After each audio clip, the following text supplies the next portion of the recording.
All right, let's get into it. Today, we're cracking open what I like to call the YouTube data toolbox. We're going to look at the tools that can take you from just guessing what to do next to actually knowing.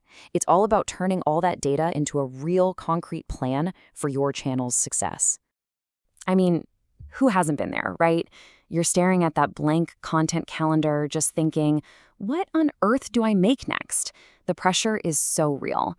You want to make something that people actually connect with, something that'll grow your channel. But what if the answer isn't some big secret you have to figure out all by yourself? And that's really the heart of what we're talking about today. See, being successful on YouTube isn't just about having some flash of creative genius or, getting lucky with the algorithm. It's about knowing how to read the data that's already there, right at your fingertips, and having the right tools to figure out what it all means. So let's get into it. Okay, so the first thing we're pulling out of the toolbox, this is the foundation. We're talking about the tools that you already have, the ones that come with every single channel, your own analytics. This is step one. It's all about looking inward and getting a real handle on your own performance before you even think about looking at what anyone else is doing. And the online business educator Stephanie Case, she just nails it with this quote. It's so simple, but it's everything. What are people searching to find me, and which videos are doing really well? If you can answer those two questions, you've got the core of a killer content strategy right there. It tells you exactly where to double down and what your audience is really asking for.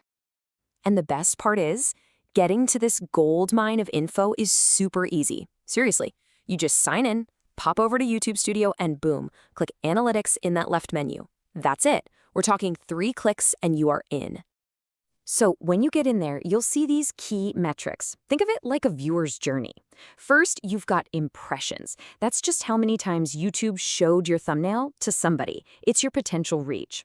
Then you've got click-through rate, or CTR. This one's huge. It tells you what percentage of those people actually clicked.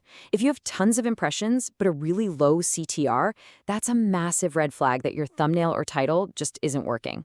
Finally, there's average view duration. This is the moment of truth. Did you deliver on what you promised? A high number here tells the algorithm, hey, people are loving this, and that's exactly what gets you promoted more. Okay, and inside that audience tab, you're going to see this split between new and returning viewers. And really, it's a balancing act. Getting those new viewers is awesome. It means you're growing, you're reaching fresh eyes. But those returning viewers, that's your community. That's loyalty. That shows you're building something people want to come back to. For a really healthy channel, you absolutely need both. Now this is super important. Where are your views actually coming from? This is basically your channel's discovery engine laid bare. Knowing if people are finding you through YouTube search versus, say, browse features or suggested videos, that completely changes your strategy. Like if you see a huge chunk coming from search, like in this example, then you know that dialing in your keywords, your titles, your descriptions, that's going to be your #1 path to growth. All right, so once you've got a good handle on your own data, it's time to reach back into the toolbox and pull out the next thing. Now we're going to look outward. And let me be clear, this is not about copying your competition, not at all. It's about understanding the world your channel lives in. So what do we even mean by competitive analysis? Honestly, it's pretty simple. It's basically putting on your detective hat. You're looking at other channels in your space and asking, what's working for them? What topics are really taking off? What kind of thumbnails are they all using? What titles are getting clicks? Again, you're not looking to copy. You're gathering intelligence to make your own strategy smarter. And this is where some third-party tools come in handy. Take something like Leonos, for example. You can literally just plug in the URL of any public YouTube video and it spits out a whole report. You can see the exact tags they used, check their engagement rate, and even see how that video is doing compared to their last 10. It's like getting a backstage pass to see what's under the hood. 160 million. Just think about that number for a second. That's how many channels a tool like Channel Crawler has in its database. It's just mind-boggling. It means no matter how specific your niche is, you can find other channels to analyze or maybe even collaborate with. You can filter by subscribers, by topic, by location. It gives you this incredible power to zoom in on exactly who you need to find. Okay, let's move on to our final tool. And honestly, this one's the power tool of the whole bunch. We're talking about AI. Artificial intelligence is completely changing the game for how we do research and even how we watch videos. It's making everything so much faster, so much more efficient. It's a real game changer. I mean, just think about it for a second. How many hours have you spent watching videos just for research? A competitor's video, a 2-hour webinar, a long lecture? It all adds up, right? Well, AI summarizers basically ask this one amazing question. What if you could get all the important stuff, all the key insights, in just a couple of minutes? And using them couldn't be easier. It's really just 3 simple steps. You grab the YouTube link and paste it in. The AI does its thing, pulls the transcript, and creates a nice, neat summary of all the key points. Then you can just export it as text.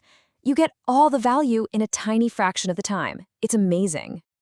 And the use cases for this are just huge. I mean, for students, instant study guides from lectures. For professionals, you can keep up with industry webinars without losing half your day. For researchers, it's an incredible way to process tons of video content super fast. And for us, for content creators, it's a massive shortcut for competitor research. You can analyze a whole bunch of videos and spot the patterns and winning strategies so much quicker. So we've looked at 3 different kinds of tools, right? The inward-facing ones, the outward-facing ones, and the AI power tools. Now, let's put it all together and see how this becomes a single, powerful strategy. Think about it like this. Your first tool is like your basic wrench and screwdriver. That's your YouTube studio. You use it to tune up your own channel and make sure all the nuts and bolts are tight. Your second tool is your tape measure. That's your competitor analysis. You use it to measure yourself against everyone else out there. And your third tool? That's your power drill. That's the AI that lets you build your next piece of content way faster and with more precision than ever before. And that right there is the most important thing to remember. The most successful creators, they don't just use one of these tools. They use the whole toolbox. It's that combination of understanding yourself, understanding the competition, and then using tech to work smarter. That's what success on YouTube looks like today. Look, this space, data, AI, it's moving so fast. The tools we've talked about today are incredible, but they're really just the beginning. So I guess I'll just leave you with this question to think about. What's the next tool you're going to add to your YouTube toolbox to help you build that channel you've always wanted? Thanks so much for tuning in.